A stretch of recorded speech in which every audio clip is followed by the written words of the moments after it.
Assalamualaikum warahmatullahi wabarakatuh. Assalamualaikum warahmatullahi wabarakatuh. Wala haula wala quwwata illa billah wa ta'ala ta'ala min aflin tadhakkur tadhkir wa ifadat wa istighfar wa hatta la tusqit kitabillah sunnati rasulih wa du'a ila al-huda wa dalalat ala al-khair taqa wajhi wa qurbi hatta subhanahu wa ta'ala rabbil sadri wa amri wa hlul 'uqdatan min lisani yafqahu qawli amma ba'du.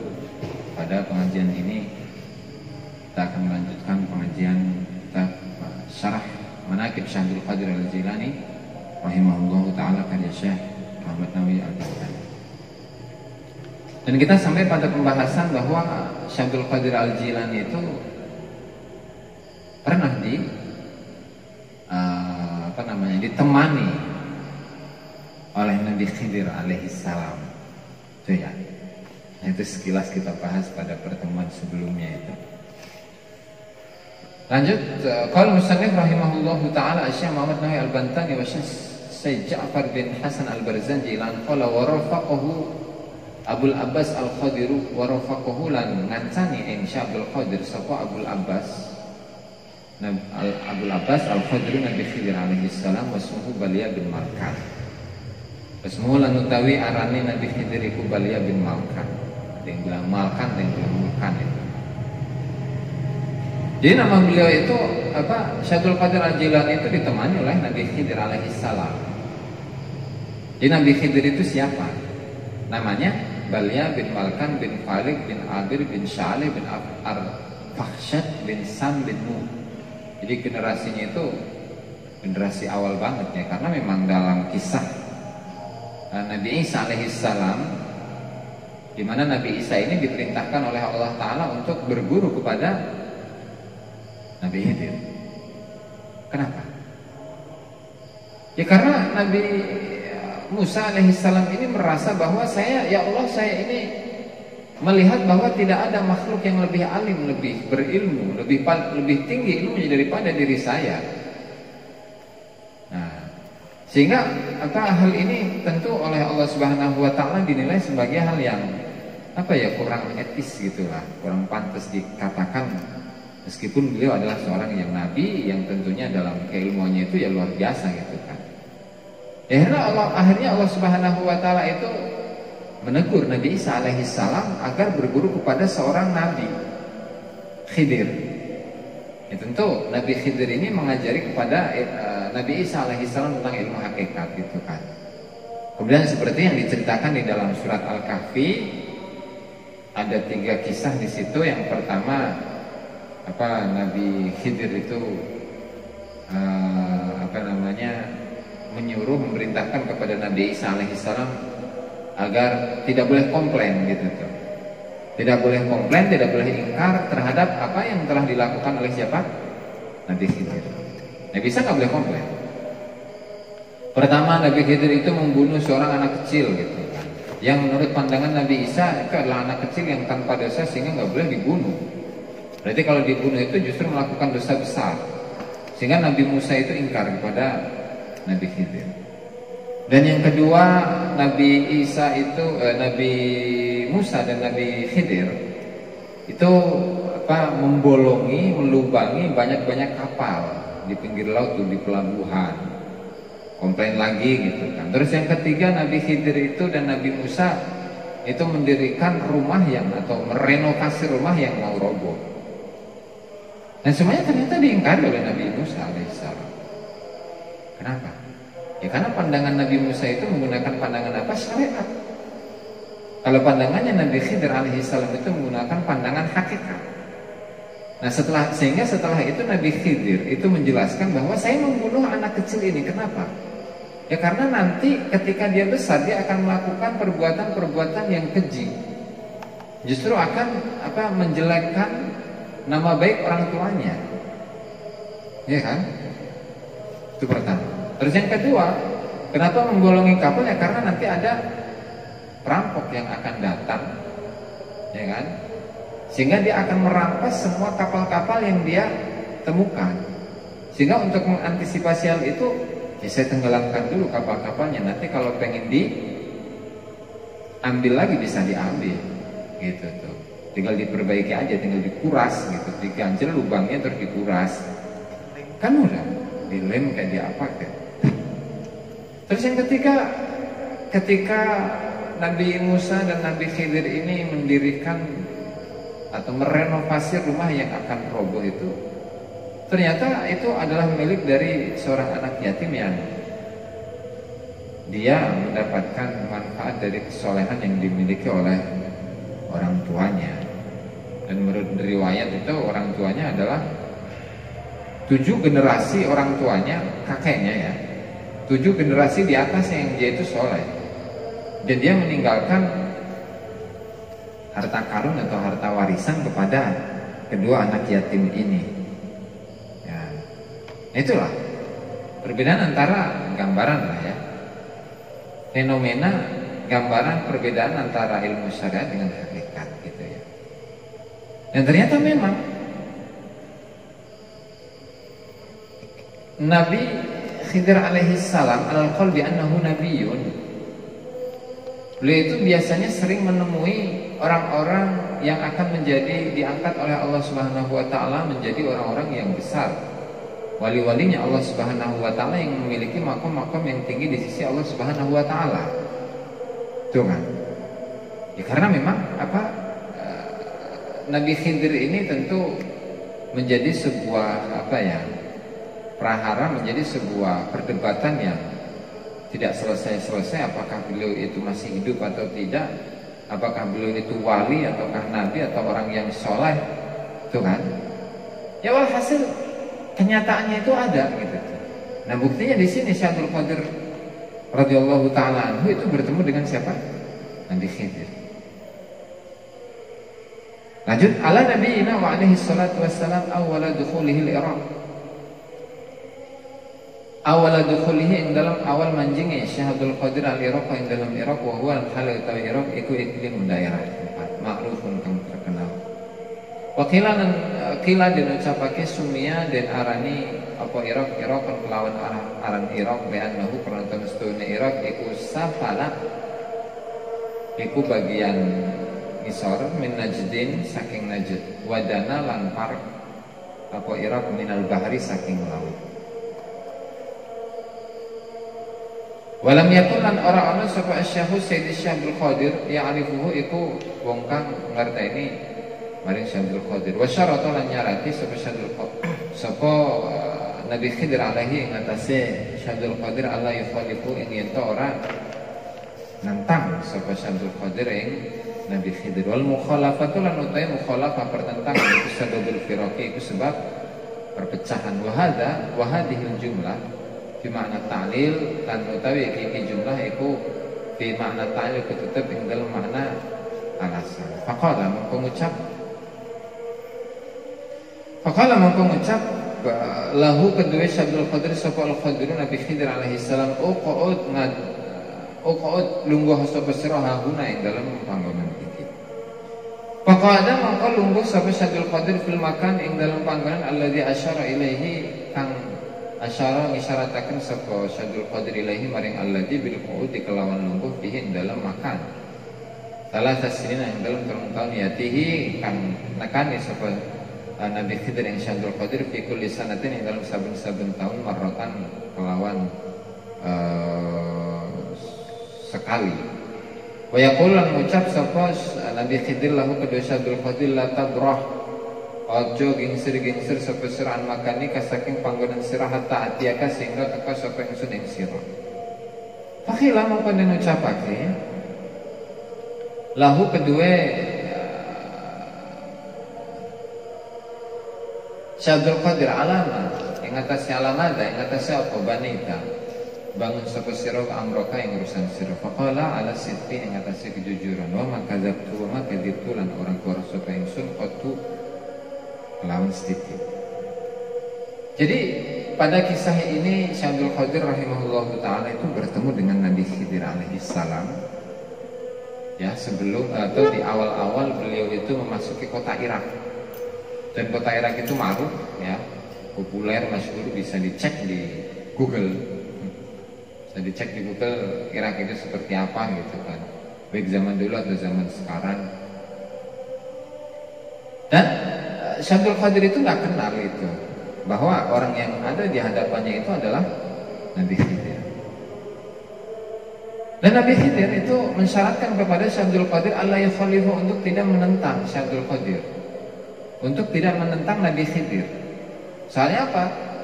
Ya karena ketika menentang ada pertentangan dari Syekh Abdul Qadir kepada Nabi Khidir alaihissalam, maka akan menjadi persoalan yang baru nanti, sebagaimana yang terjadi pada kisahnya Nabi Musa alaihissalam yang barusan diceritakan tadi, gitu kan, dimana katakanlah ketidaklulusannya Nabi Musa alaihissalam itu lantaran apa? Menentang kepada perintahnya Nabi Khidir, gitu kan? Maka kata Nabi Khidir alaihissalam kepada Syekh Abdul Qadir, udah kamu duduk di sini aja nih, ya, selama 3 tahun, dan saya akan setiap tahunnya sekali saya itu akan datang, ya. Wa yaqulu lahu la tabrah an makanika hatta ati, dan kamu jangan sampai pindah dari tempatmu sampai saya datang. Tuh. Ini kan mirip dengan ceritanya Sunan Kalijogo itu, dengan gurunya yaitu Sunan Bonang. Di mana Sunan Kalijogo ini diperintahkan oleh Sunan Bonang untuk menunggui tongkat, dan waktunya juga dibatasi, pokok kamu tungguin tongkat saya, dan nanti saya akan datang menjemput diri kamu. Dan menurut sebagian versi itu berada di pinggir kali, sehingga Sunan Kalijogo, Raden Syahid itu dikenal dengan nama Sunan Kalijogo, seorang sunan susuhunan, seseorang yang suka diminta-minta pertolongan oleh masyarakat dalam urusan-urusan mereka. Kalijogo yang menjaga kali itu. Nah, sehingga tidak lama kemudian katakanlah itu adalah proses berkholwat, proses beruzlah dari keramaian yang tujuannya adalah untuk mendirikan, mendekatkan diri kepada Allah Subhanahu wa Ta'ala. Nah, ketika ditanya, faqila lahu ala madza banaita amrak, wahai Syekh Abdul Qadir, kamu itu dalam katakanlah membangun spiritualitas yang ada di dalam jiwa kamu, yang ada di dalam diri kamu, itu membangunnya dengan apa? Nah, kata Syekh Abdul Qadir Jailani, ala sidqi, jujur, tidak berbohong. Wa ma kadibtu qattu, dan sama sekali saya ini tidak pernah bohong. Ya, nanti akan dalam kisah ini itu akan diceritakan bahwa beliau itu tidak berbohong meskipun orang yang menanyai beliau itu adalah seorang perampok. Dan kisah ini sering kali dikisahkan, diceritakan di kalangan pesantren, di kalangan masyarakat, yaitu tentang tobatnya 40 perampok di hadapan Syekh Abdul Qadir Al-Jilani. Itu ya. Wa kharaja yawma Arafah wa huwa shaghirun yatatabba'ul baqarah, wa kharaja lam utus Syekh Abdul Qadir yawma Arafah yang dalam dina Arafah. Wa huwa lan halu ta Syekh Abdul Qadir iku shaghirun si cilik bocah, yatatabba'u iku ngikut-ngikuti, nuruti sapa Syekh Abdul Qadir al-baqarata ing sapi. Faqalat maka ngucap lahu kedua Syekh Abdul Qadir, apa baqaratun apa siji sapi, ya Abdul Qadir, ya Abdul Qadir. Ma lihada ora lihada krono iki khuliqta dan ciptakan sapa sira faraja mengkobadi sapa Syekh Abdul Qadir fazan hale budi wa sa'ida lan munggah sapa Syekh Abdul Qadir as-subhaing yang kenduri atap. Qala ngucap sapa Syekh Abdul Qadir faraitu mongko ningali sapa ingsun anas yang menungso di Arafah ing dalem Arafah waqifina hale padha wukuf. Fakultu mongko ngucap sapa ingsun umi kedua ibu ingsun habini wa nahana sira ing insunillahi maring Allah Ta'ala aqra'u ngaji sapa ingsun di Baghdad ing dalem Baghdad akhbar Tuhan lan aweh kabar sapa ingsun ing umi khobari ing khobar ingsun. Nah, ini kisah di mana Syekh Abdul Qadir Jailani itu pertama kali ingin pesantren gitu tuh. Jadi pada suatu hari, terutama di hari Arafah, beliau masih kecil, ya umurnya 17 atau 18 tahun itu. Beliau itu melihat-lihat, mantengin gitu ya, sapi-sapi yang ada di sekitarnya pada hari Arafah ketika mau disembelih itu sapi-sapi. Nah ternyata si sapi ini bilang kepada Syekh Abdul Qadir, "Hei, ya Abdul Qadir, mali hadza khuliqta?" Engkau itu tidak diciptakan untuk ini, nontonin sapi, ngurusin sapi, ngeliatin sapi-sapi dan seterusnya. Karena beliau itu melihat sapi ini bisa ngomong, apalagi sapi ini apa ya, membicarakan tentang diri Syekh Abdul Qadir Al-Jilani. Wa kharaja fazi'an, dia ketakutan. Setelah itu wasa'ida sab, beliau naik ke atap. Qala fara'aitun nasa bi Arafah waqifin. Ternyata ketika beliau berada di atas atap rumahnya, itu rumahnya kan tingkat gitu kan. Ternyata beliau melihat orang-orang yang wukuf berada di Arafah. Jadi seakan-akan Allah Subhanahu wa taala memberikan mukasyafah kepada Syekh Abdul Qadir Al-Jilani bahwa beliau bisa melihat orang-orang yang wukuf di Arafah. Faqultu li ummi, laporan terus Syekh Abdul Qadir Jilani, "Wahai ibu, hadini lillahi ta'ala aqra bi Baghdad." Udah sih biarin, berikan diri saya untuk Allah Subhanahu wa taala. Biar saya ngaji di Baghdad, biar saya menuntut ilmu di Baghdad. Nah terus setelah itu Syekh Abdul Qadir itu menceritakan tentang apa saja yang beliau alami sebelumnya. Tuh kan. Pada faat li arba'ina dinarun min irsi abi, kemudian gila di lokat cuy suwen nih, serap kepala. Pada faat mongko bayar sapa umili kedua ingsun arba'ina dinar ing 40 dinar min irsi abi saking warisane bapak ingsun. Fa adzinat mongko aweh izin sapa umili kedua ingsun wa ahadani lan wa ahadani lan cek nanti.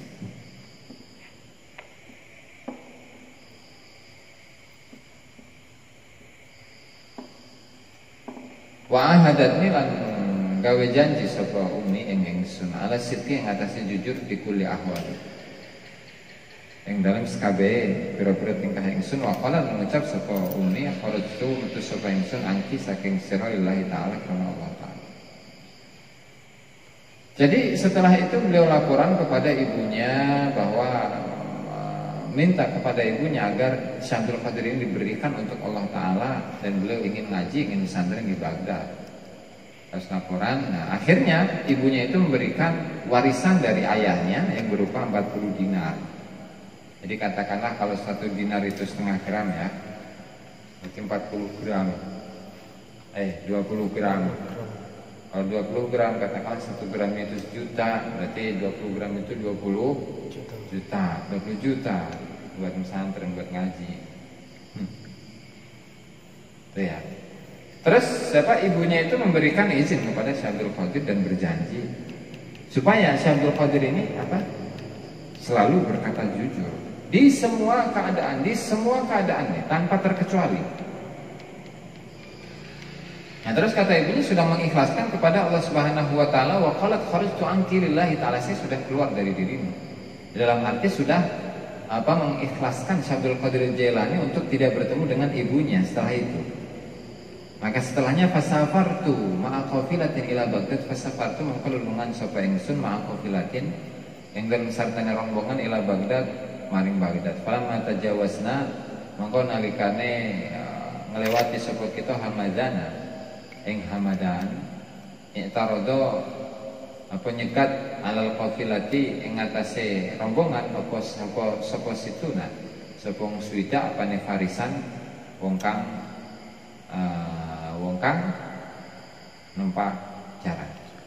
Fa akhadhu mongko ngalap merampok sapa qafilah sapa situn al qafilata ing rombongan. Famarra mongko lewat bi kelawan ingsun sapa ahadun wong suci. Faqala li farisun, faqala mongko ngucap kedua ingsun sapa farisun wong kang numpak jaran, ya fakir wa fakir ma ma'aka, ma iko apa ma'aka, ma utai apa ma'aka kang tetep ing dalem sartane sira. Faqultu mongko ngucap sapa ingsun arbauna dinar 40 dinar di kharitatin ing dalem siji kantong ya, qafilah kharitah tahta itu kang tetep ing dalam sangisore kala ingsun bidalki ing dalam dalak apa iki iki lho lubang iki bolongan mukhayyapatin kang den cai padannani mongko nyono sapa Faris ing ingsun astaziu ngenyek sapa ingsun bihi kelawan Faris fangsar mongko lunga sapa Faris sumamarra mongko nuli lewat di kelawan ingsun akhiru sapa wong kang weneh fasalani mongko takok sapa akhir ing ingsun faajabtuhu mongko jawab sapa ingsun kajawab bil awal kaya dene jawaban ingsun kang pertama summa akhbara mongko nuli aweh kabar sapa wong loro iku mau muqaddamahum pemimpine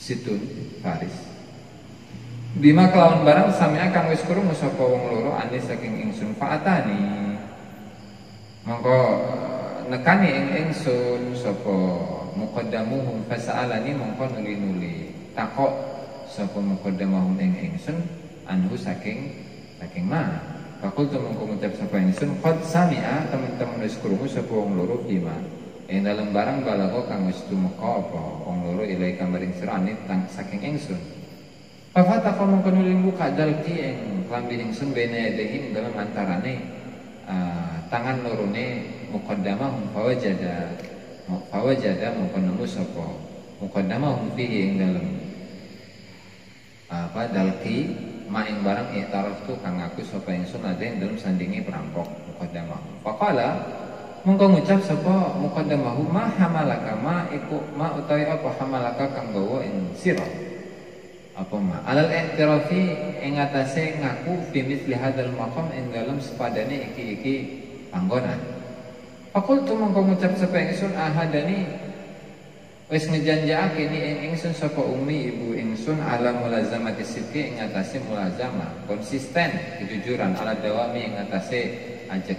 Fabaka mongko nangis sapa muqaddamuhum wa qala lan ngucap sapa muqaddamuhum anta utawi sira iku lam takun ora khianat sapa sira fi ahdi ummika ing dalam perjanjian ibumu bimisli hadal him ing dalam sepadane iki kondisi wa ana lan utawi ingsun iku aku khianat sapa ingsun fi ahdi rabbi ing dalam perjanjian pangeran ingsun muddata ing dalam mangsa kada wa kada kaya mungkin lan kaya mungkin menasinina saking pira-pira taun patah mongko tobat sapa muqaddamuhum huwa ya muqaddamuhum ala yadi ing atase tangan ingsun suma ashabuhu mongko nuli pira-pira anak buahe muqaddamuhum jami'an halis kabehane waradu lan balikaken sapa iku situna farisan ilal qafilati maring rombolan maing bareng akhudu kang padha ngalap sapa situn qafilah minhum saking qafilah wa huwa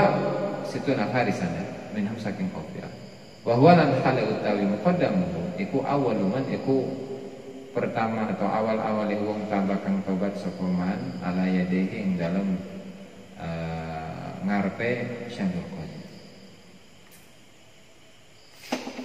Nah selanjutnya di sini merupakan kisah di mana ketika Syaikhul Qadir Al-Jilani diringkas aja nih mah. Seberapa menit ya, Bro? 24. Oh, ya sudah ringkas. Jadi setelah Syaikhul Qadir ini mendapatkan izin dari ibunya, kemudian beliau mendapatkan 40 dinar ya, warisan dari ayahandanya. Nah, setelah itu beliau berangkat, gitu kan? Dan tadi seperti yang disebutkan sebelumnya bahwa dulu Syaikhul Qadir Al-Jilani ketika meminta kepada ibunya untuk pesantren di pesantren-pesantren yang ada di Baghdad, ya beliau sama sekali melepaskan dirinya, sama sekali tidak pernah pulang lagi, gitu. Sehingga itu merupakan pertemuan yang terakhir antara Syaikhul Qadir Jilani dengan ibunya, itu kan? Beliau melakukan perjalanan dengan rombongan beserta rombongan ke Baghdad. Kemudian setelah melewati sebuah kota Hamadan, tiba-tiba ada 60 pasukan berkuda yang pengen merampok. Kemudian mereka menjarah apa yang ada di dalam rombongan ini. Tiba-tiba ada seseorang yang datang mendatangiku. Kamu punya apa? Katanya. Ya saya punya 40 dinar di satu kantong yang ada di bagian sisi bajuku. Tuh. Nah dikira oleh dia ini, oleh perampok ini, dikira ngejek gitu tuh. Dan akhirnya apa? Pergi itu orang perampoknya ya. Terus ada yang lain, anggota yang lain, tuh kan, sama bertanya kepadaku, kemudian saja jawaban yang sama. Dan dua orang tadi yang sudah bertanya kepada diri saya itu laporan ke pemimpinnya. Heran, apa benar ini? Akhirnya pemimpinnya yang mendatangi Syekh Abdul Qadir kemudian nanya lagi, kata Syekh Abdul Qadir, udah saya jawab sesuai dengan jawaban yang saya berikan kepada dua anak buah kamu. Dan ternyata dicek oleh ketua perampok ini, dan akhirnya benar menemukan. Terus nanya, apa sih motif, apa sih dorongan kamu itu bisa jujur meskipun dalam keadaan yang sangat genting seperti ini? Nah kata Syekh Abdul Qadir, saya sudah melakukan perjanjian dengan ibu saya supaya saya selalu jujur dengan siapapun dan dalam keadaan apapun. Tuh kan? Nah ini ketika mendengar keterangan yang seperti ini, ketua perampoknya pun nangis. Tuh kan? Engkau ini, kata perampok tadi, ketua perampok, engkau yang masih kecil, yang masih muda, itu tidak mengkhianati perjanjian ibumu. Padahal dalam kondisi yang seperti ini, sementara saya ini adalah orang yang telah mengkhianati perjanjian Tuhanku selama bertahun-tahun. Nah, sehingga setelah itu beliau mengikrarkan taubat di hadapan siapa? Syekh Abdul Qadir Al-Jilani, dan juga diikuti oleh para pengikut-pengikut dari ketua perampok tadi. Tuh kan? Kemudian mereka itu mengembalikan apa yang sudah mereka ambil dari rombongan. Tuh kan? Terus bahkan ummuhu taktubu ilaihi tushawwiquha ilaihi fatafayaqulu in syi'ta ji'tuk fataqulu lahu la. Bahkan ana sapa ummuhu ibune Syekh Abdul Qadir iku taktubu nulis surat ilaihi man Syekh Abdul Qadir tushawwiquha ilaihi tashawwuqaha ilaihi ing rindune ibune ilaihi maring Syekh Abdul Qadir fayaqul mongko ngucap sapa Syekh Abdul Qadir in syi'ta lamun karep sapa sira ji'tuka mongko teka sapa ingsun ing sira fataqulu lahu la. Fataqulu lahu mongko ngucap sapa Fataqulu mongko ngucap sapa ummuhu lahu maring Syekh Abdul Qadir la orang. Jadi ibunya itu seringkali menuliskan surat kepada Syekh Abdul Qadir Al-Jilani rahimahullah ta'ala akan kerinduan ibunya kepada Syekh Abdul Qadir. Kata Syekh Abdul Qadir, kalau kamu mau, kalau ibu mau, ya saya akan mendatangimu. Tapi kata beliau, udah nggak usah, nggak apa-apa. Tuh kan? Nah dalam redaksi yang lain yang disebutkan oleh Syekh Al-Hafidz Ibnu Hajar Al-Asqalani rahimahullahu ta'ala, ya beliau menceritakan hal yang lebih katakanlah lebih lengkap dari apa yang di sini gitu. Jadi kata beliau Syekh Ibnu Hajar Al-Asqalani, qala Sayyidi Syekh Abdul Qadir kanat ummi tashtaqu ilayya fataktubu ilayya al-kutuba bidzikri syauqiha ilayya wa taqtati'u sya'raha taj'aluhu fil kitab wa tunfiduhu ilayya. Jadi dulu beliau menceritakan bahwa ibunya itu seringkali merasakan kerinduan kepada Syekh Abdul Qadir Al-Jilani, sehingga ibunya ini menulis banyak surat yang menyebutkan betapa rindunya ibunya kepada Syekh Abdul Qadir, bahkan memberikan potongan-potongan rambut dan dikirimkan kepada Syekh Abdul Qadir Al-Jilani. Tuh kan? Terus Syekh Abdul Qadir Jilani itu membalas surat-surat tadi, jika kamu itu pengen insyita tarakta, insyiti tarakti, insyiti taraktu, wajitu ilaika. Kalau kamu mau, ya, kalau kamu mau, wahai ibu, saya akan meninggalkan pesantren dan saya akan dan saya akan mendatangimu, saya akan pulang lagi, ya kan? Fatanfudu ilayya la taji washtagil bil ilmi. Nah, tapi kata ibunya, udah kamu nggak usah pulang-pulang lagi, udah kamu sibukkan diri kamu dengan ilmu. Itu ya. Jadi hal ini berbeda dengan fenomena yang terjadi saat ini, di mana biasanya yang namanya orang tua itu seringkali menyuruh atau memerintahkan anak-anaknya untuk pulang. Udah sebulan, udah 2 bulan suruh pulang aja pulang, ya kan? Kangen katanya. Atau udah sih, kalau memang ini adalah untuk Allah Subhanahu Wa Taala, ya pasti pulang. Toh nggak ada sekarang pesantren yang terus menerus mulai dari awal semenjak dia berangkat itu nggak pulang-pulang, nggak ada, pasti pulang. Itu sehingga apa sih yang diharapkan? Wakil al-Syekh masarabut talaqu bika bi muhyiddin wallahu ta'ala alam ustaz. Demikianlah para hadirin yang dimuliakan Allah Ta'ala, pengajian syarah manaqib Syekh Abdul Jilani rahimahullah. Semoga bermanfaat, semoga hal ini bisa menjadikan suri tauladan bagi kita semua, ya, bermanfaat bagi kita semua di dunia wal akhirah. Assalamualaikum warahmatullahi wabarakatuh.